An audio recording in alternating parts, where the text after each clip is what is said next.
Je suis titulaire d'une licence en sociologie. Après ça, j'ai fait un master professionnel en suivi et évaluation des projets et programmes. Mais l'agriculture, nous, on l'a commencé depuis l'enfance avec les parents.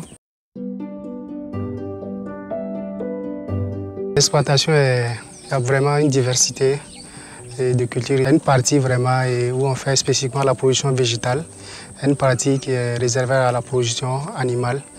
Et il y a une autre partie qu'on a réservée pour vraiment mettre en terre les espèces vraiment qui sont en voie de disparition. Nous, on a fait l'option vraiment d'aller vers les produits vraiment bio quand il s'agit des traitements et autres, et même quand il s'agit de la fertilisation, parce que en fait, les produits chimiques, on sait, ils ont des effets plus rapides, mais ils ont des conséquences aussi très néfastes, aussi bien sur la santé du sol, la santé des animaux, des végétaux, que sur la santé même de l'homme. J'ai travaillé dans une ONG pendant au moins 6 ans et qui fait spécifiquement de l'agroécologie. Ça vraiment, ça a contribué vraiment à m'orienter aussi dans cette optique d'agroécologie. Donc ici, par exemple, c'est le compost. Il n'y a pas vraiment de produits chimiques qu'on a mis jusqu'à présent. C'est le compost uniquement qu'on a mis. Même les traitements, c'est des produits vraiment bio qu'on utilise pour les traitements. Ici, c'est vraiment une expérience vraiment amère. Hein? Bon, c'est le premier poulailler que j'avais construit.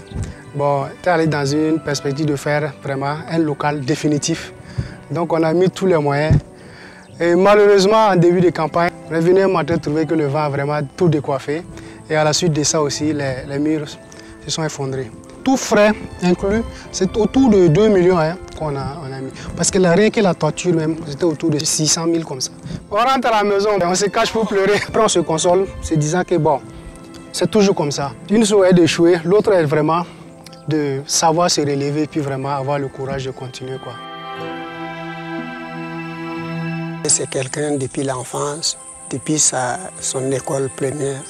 Il aimait à me suivre dans le sang et que je suis quelqu'un qui aime la production. Donc, chaque fois que je suis dans mon sang, il est prêt pour m'aider. Il a fait l'étude, bien sûr, mais avec tout ça, quand il vient en vacances, il m'aide à travailler dans le sang.